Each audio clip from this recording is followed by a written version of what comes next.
Today I'm just going to cover how to get through gold and reach platinum in Apex Legends Season 11, and of course I'm talking about Stormpoint, the new map that we are now experiencing for this rank split. This will obviously apply to bronze and silver as well if you are struggling with those ranks.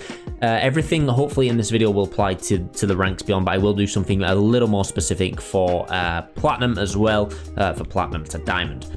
So I'm not going to waste too much time. This map is completely new for all of us, but honestly I think it plays way better in ranked than it does in pubs. I don't know how everyone else is finding it. Let me know in the comments below. I'd love to hear your thoughts on it as well.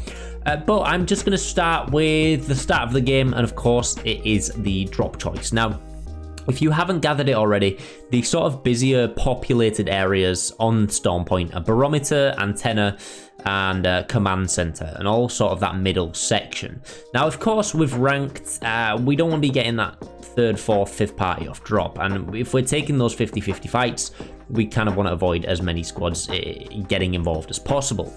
So the tactic I've been taking is sort of landing around the edges. For me, what's been working is the mill, north pad, and even high point sometimes, but they're my sort of go-to drops, and then this allows me to rotate in or rotate down the map depending on where the ring is going. Now, it has happened a few times where, you know, another squad might be landing with us, but this is good news. This is what we want. It's some easy early KP, promise me. All you need to do is take that 50-50 fight. Sometimes you might not come out on top, okay? It's completely okay, but if you play it smart, you'll get some nice easy KP. So what we've been doing is grabbing loot as fast as possible and then pushing the squad, even if it's only with like a P2020 or a PK or something like that. And I absolutely hate shotguns. I'm terrible with them, but we've just been going for it. And the idea behind this is we can catch them off guard while they're still trying to find their perfect weapons. So in mill, for example, we have the two buildings. We'll take one side or the middle, and then the other squad might take the other. And in getting our loot as fast as possible, then moving over, we're sort of surprising them because they think, oh, well, they're going to be looting. We don't need to worry about them. We can find our loot, and then we can get into a fight. The idea of this is you grab your loot as fast as possible, catch them off guard, and get them dealt with before they have chance to find the nice Evo shields, before they have chance to find the nice weapons that they might be comfortable with. And honestly, this has worked for us pretty much most of the time, and pretty much every fight we've taken. It's just a bit of a pain if another squad then turns up. So having one squad isn't too bad, but when you're landing in busier areas, it's not ideal, but it is doable. If you're feeling brave, by all means land Barometer. You know, it's worked for us a couple times. We've had some wins there. But if you want to play a little safer, take the edges of the map. Now, this map does play nicer in ranked, and of course we're still trying to get that KP as well. So we have that early game KP, and usually what we'll do is we'll start rotating into the ring. Now, I'm going to talk about the weapon meta and then the team meta and positioning and all this business. So I'm going to start with the weapon meta. Now, what I've been using on this map is a sniper, ideally the triple take. Even after the nerf, is extremely strong and annoying. I'm sure you know that. I'm sure you've experienced that. But then I've been pairing this with the car or a Volt SMG. They're my two favorite weapons right now, and honestly in ranked I think they're fantastic. The triple take allows you to take a member of the squad down, and then that leaves you the chance, because they're vulnerable, to then push in with your legends and then hopefully come out on that fight on top, because it's a 3v2 situation.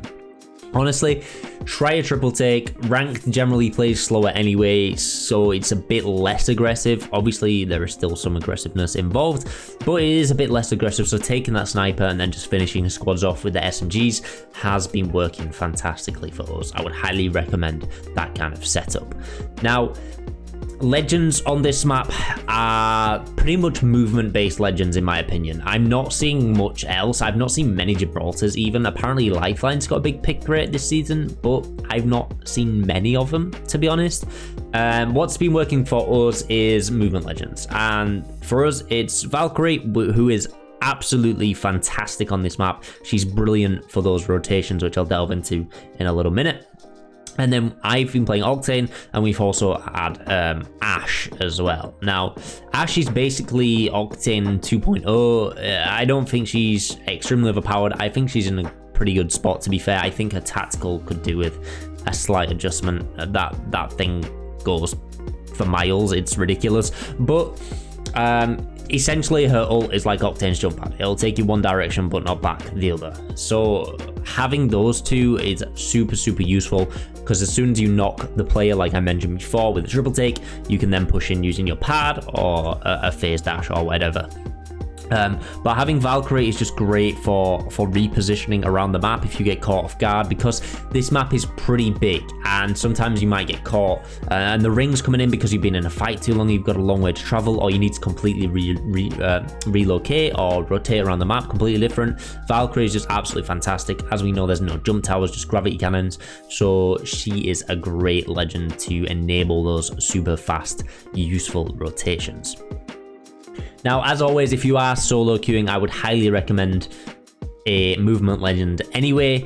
They always play better for solo, purely because it gives you the chance to escape and leave teammates behind if you have to. There's nothing wrong with it if you need to do it. If your teammates are making stupid mistakes, just run away, play for the position what you need to do what you need to do, and get that RP.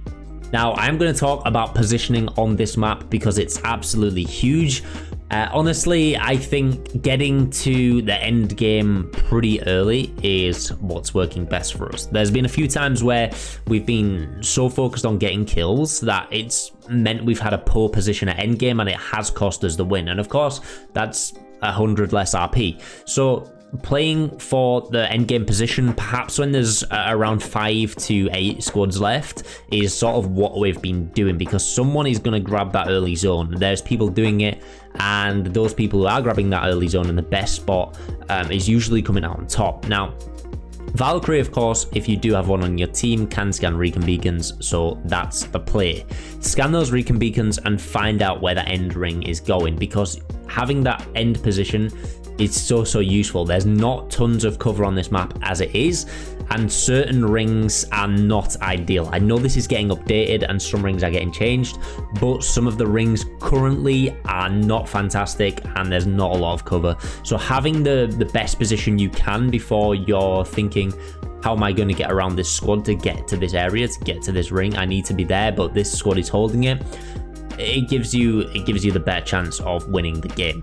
Just think about that early position and keep an eye on the team and the rings and where everything's moving to, because you want to be in the best spot to secure that win.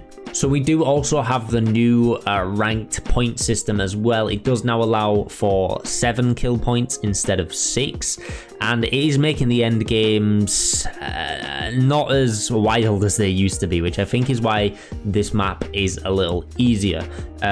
What I found is even sometimes by ring 3 there's not been many squads left, and we've actually had a win on ring 3 before, which is absolutely wild. I can never imagine that on World's Edge or Olympus or something like that, and it's giving more chances for wins though if you play smart. So that's why I'm saying positioning is super important. You don't want to get caught off guard.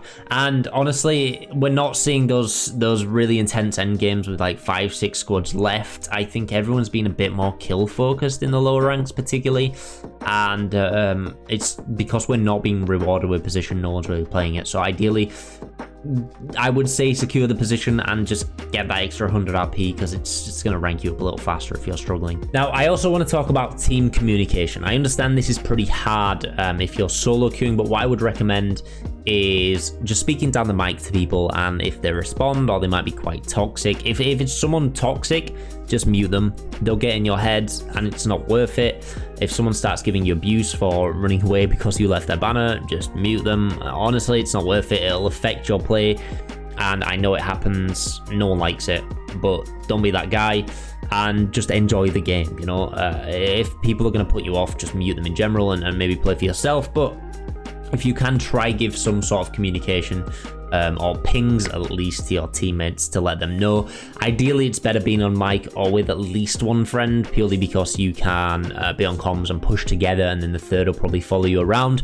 If you are struggling for a squad, I do have a Discord. The link is in my description.